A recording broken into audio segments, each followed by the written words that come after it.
Hello মিষ্টি বন্ধুরা, আমি দেবজ্যোতি। তো আজকে ভ্যালেন্টাইন্স ডেতে প্রত্যেকটা সুস্থ মানুষের মতো আমি চলে এসেছি সিনিসিজম করতে।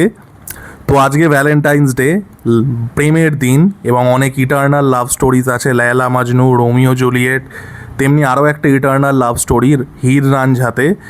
হীর যখন রাঞ্ঝাকে ভুলতে পারছে না, তখন হীরের কাকা তাকে পয়জেন্ড ফুড খাইয়ে মেরে দেয়। আমি সেটাই, I am the poison you guys willingly chose. তো কিছু করার নেই, আর আমি বিষ, আপনারা নীলকণ্ঠ, পান করতেই হবে। তো আজকে আমরা কথা বলবো ড্রাকুলা দাদাইকে নিয়ে। ড্রাকুলা দাদাইয়ের ইন্টেলেকচুয়াল গ্লোরি হলে আমি ঢুকে পড়েছিলাম নন কনসেনশুয়ালি। অ্যাকচুয়ালি ঘটনাটা হয়েছে, ড্রাকুলা দাদাই রিসেন্টলি মানে গতকালই একজন প্রাক্তন ডাইরেক্টরকে একটা ইন্টারভিউ দিয়েছেন। মানে যে ডাইরেক্টরকে ইন্টারভিউ দিয়েছেন তিনি প্রাক্তন উইলিংলি হননি, সেটাও নন কনসেনশুয়ালি। তিনি এখন কাজ পান না, এবং তার সবথেকে বড় ক্লেম টু ফেম হচ্ছে তিনি সমরেশ বসুর একটা উপন্যাস নিয়ে একটা পানু বানিয়েছিলেন। ঠিক আছে, আমি সেটা তাকে ফেসবুকে গিয়ে লিখেওছিলাম যে জেঠু, আপনি যে সিনেমাটা বানিয়েছেন সেটা দেখে তো আমার ইরেকশন দাঁড়ানোর বদলে নেমে গেল, এবং সে আমাকে ব্লক মেরে দেয়। ঠিক আছে, সে অনেক বছর আগেকার কেস, আমার ইউটিউবে আসেন অনেক আগে। তো এই প্রাক্তন ডাইরেক্টরের চ্যানেলে ড্রাকুলা দাদাই ইন্টারভিউ দেয় 52 মিনিটের, যেটা পুরোটা দেখার আমার ইচ্ছে ছিল না, কিন্তু আমি দেখেছি, সেটা নিয়ে ভিডিওটা করব। তো প্রথমে আমি কেন 52 মিনিট পুরোটা দেখলাম, আমি কোনো ভিডিও পুরো দেখি না। ঠিক আছে, এটা আমার খুব বাজে স্বভাব। আমি মাঝখান থেকে ভিডিও চালাই, নিয়ে একটা কনটেক্সট পেয়ে যাই। এটাও আমি মাঝখান থেকেই চালিয়েছিলাম, মানে কিছুটা স্কিপ করে মাঝখান থেকে চালিয়েছিলাম। ঠিক আছে, ড্রাকুলা দাদাই বলছে এটা একটা সমষ্টিগত প্রয়াসের বিষয়। এই যে একটা সমষ্টিগত শরীর, সমষ্টিগত মন, মানসিকতা, প্রত্যেকটা এই প্রক্রিয়ার মধ্যে গিয়ে একটা কালেকটিভ সুখ তৈরি করে। কি আমি তো ফার্স্টে ওই জন্য ফ্যাংব্যাংয়ের কথা বলছি, হয়তো অর্গি করবে ক্যালিগুলার মতো। তারপরে আমি পিছনে গিয়ে দেখলাম যে না, ব্যান্ডের কথা বলছে। তা আমি দেখলাম এরকম আউট অফ কনটেক্সট হলে হবে না, পুরোটা আমি শুনলাম। ঠিক আছে, 52 মিনিটের ইন্টারভিউ, ফাকিং হেল। তো ড্রাকুলা দাদাইয়ের একটা সুপার পাওয়ার আছে, এবং ট্রাস্ট মি, ড্রাকুলা দাদাইয়েরও সুপার পাওয়ার আছে। শুনলে স্ট্যানলি কবর ভেঙে উঠে পড়তো।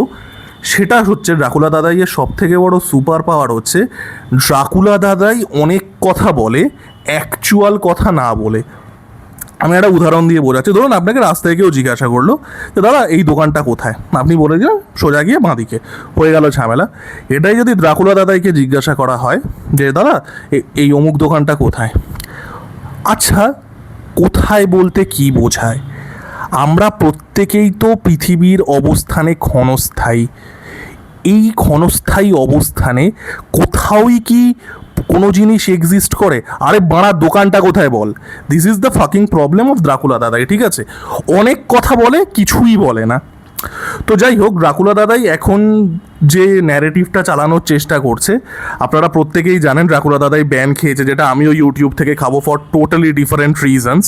ড্রাকুলা দাদাইয়ের ক্ষেত্রে মেরুদণ্ড না থাকার জন্য, এবং আমার ক্ষেত্রে মেরুদণ্ডটা বেশি শক্তিশালী হওয়ার জন্য। বাট যাই হোক, that is a different conversation.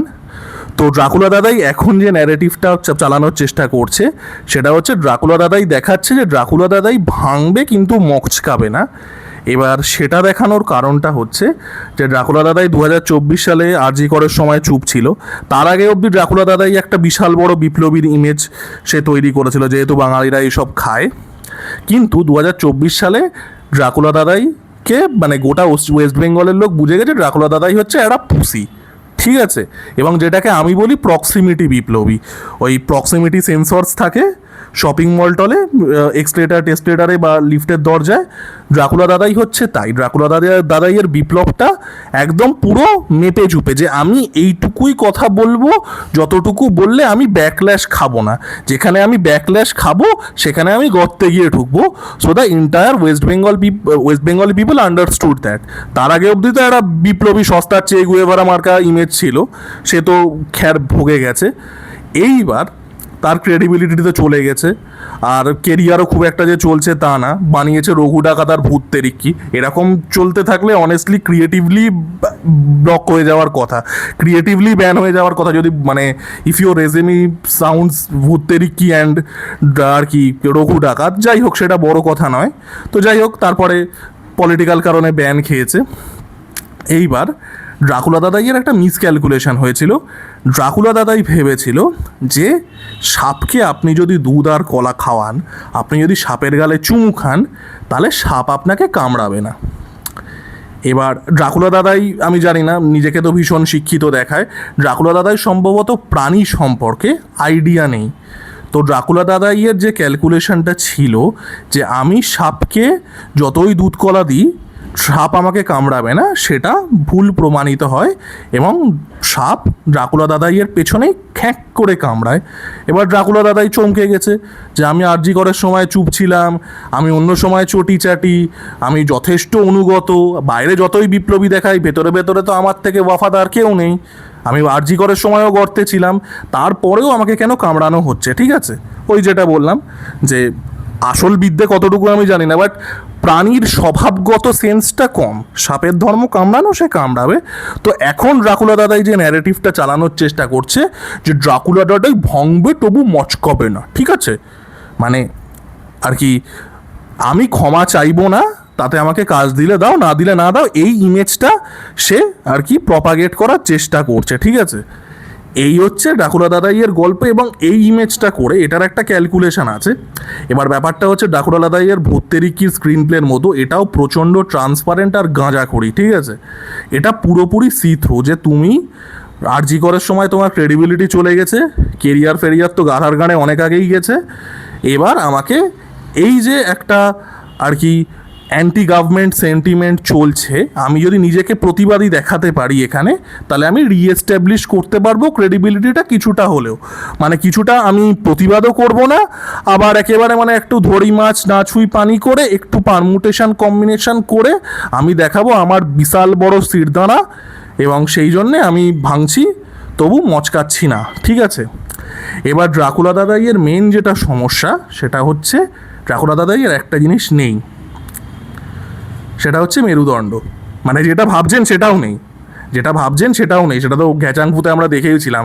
Dracula দাদাইয়ের যা রকেট, ও নাসাও লঞ্চ করতে পারবে না, তো মেরুদণ্ডও নেই। এবার এই করে ড্রাকুলা দাদাইয়ের এরকম একটা ভাঙবো তবু মচকাবো না ইমেজ তার চেষ্টা করছে যে আমাকে কাজ দিলে দাও, না দিলে না দাও, আমি ক্ষমা চাইবো না। এইটা হচ্ছে ড্রাকুলা দাদাইয়ের নতুন আলতাকিয়া। ঠিক আছে, তো এইটা চালানোর চেষ্টা করছে এখন, এরকম বিভিন্ন জায়গায় ইন্টারভিউ দিচ্ছে যাতে একটা পাবলিক সিম্প্যাথি তৈরি করতে পারে।